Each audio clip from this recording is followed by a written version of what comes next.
Did you hear? We got nothing to worry about. It's transitory. Everything will be just fine. I say, how about no?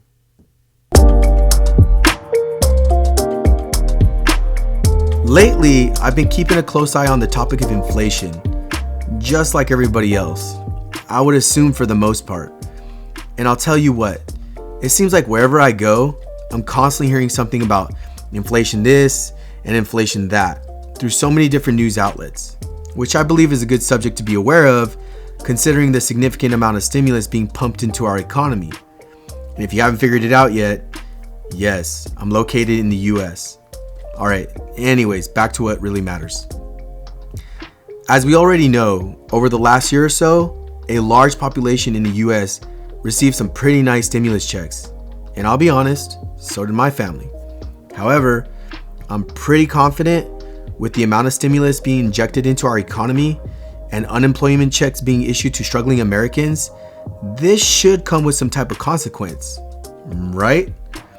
After all, we all know sometimes it's just too good to be true and everything comes with a price.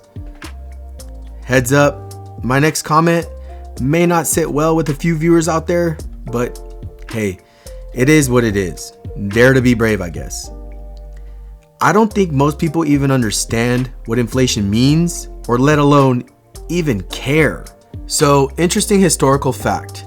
Between 1834, the genesis of the gold standard, and 1933, the year in which the Executive Order 6102 was issued by Franklin D. Roosevelt, gold was priced at $20.67 per ounce. If we take a moment to do some simple math, a 1/20th ounce of gold, which was equivalent to $1 in 1914, could buy you a little over 8 gallons of milk, priced at 12 cents a gallon. Whereas today, you can't even buy a full gallon of milk with one Federal Reserve note. Did you catch it? And is it starting to make sense now? What do you think? Inflation here yet? Or is it already here? Before I started investing into precious metals, I always had my mind fixed around the amount of money I possessed based on the number value. This clearly nests with the quote I mentioned in my previous video. If you haven't seen it yet, you might want to watch it. You'll have a better understanding of what I'm saying, and you just might find something interesting. And oh yeah, it's a short video. For the most part, almost everyone only ever thinks about how much do I have of said item.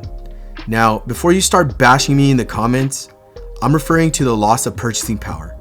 I'm completely capable of distinctively identifying wealth. Let's take a brief moment to break down a 1/20th ounce of gold today, since we already know how much a 1/20th ounce of gold could buy you back in 1914. Simple, right? So, if my numbers are correct, at the time of making this video, gold spot price is $1,763, and that means a 1/20th ounce of gold can buy you 27 gallons of milk today. Yep, I didn't stutter. When the dollar falls, precious metals rise. And oh yeah, in my last video I said I was bougie. However, for the purpose of this video, and because I'm trying to prove a point, I was nothing short of frugal regarding my selection for this delicious Great Value dairy product. Is it starting to click yet? I'm pretty sure you're beginning to understand the correlation between inflation and the loss of purchasing power over an extended period of time.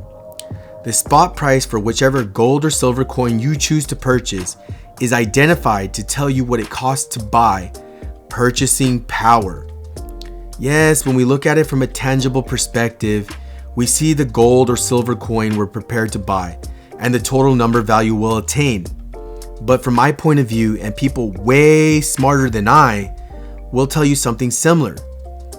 One more time, the price is only there to inform you of what it costs to get that specific bullion into your possession in order to obtain value. I'm not going to continue to explain more than I need to because I'm confident you're beginning to understand at this point. I know Almost everyone has heard or seen the significant price increase for gas and lumber, among many other commodities. Where did that come from? And why all of a sudden? We all like them stimulus checks, right? Tax credits, unemployment checks, moratorium, student debt forgiveness, the list goes on. Just think about it. The more currency in circulation doesn't necessarily equate to a stronger and prosperous economy. Do you believe the more of something is always a good thing? Look, I'm not sitting here to say any of this to point a finger at a specific someone or something.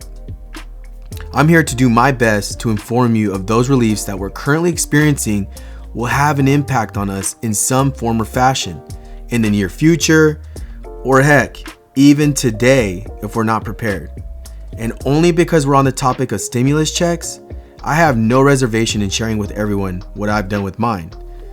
But do I really even need to tell you? I'm sure you can figure it out for yourself. And oh yeah, before everyone starts to make their own assumptions about me, I'm not the kind of guy that plans for a doomsday. Look, my goal is to create awareness among a community that can hopefully one day provide a reach well beyond those that only invest into precious metals. I'm attempting to shed some light on an investment that is known to preserve wealth, provide investors a peace of mind, and provide purchasing power that has survived for thousands of years, whether you decide to invest or not. Okay, we'll call it good and wrap it up for today. Remember, this isn't financial advice. I'm just some guy on YouTube attempting to share some valuable information about real money that has been here since the beginning of time. For those of you that actually took the time to sit through my entire video, I really appreciate it. I truly do, because I place some serious thought and effort into my content. I hope you were able to find something interesting, and if you haven't already, please subscribe and click that like button. And remember, I'm not a financial advisor. Until next time, stay safe, have a good day, and like I always say, let's keep stacking.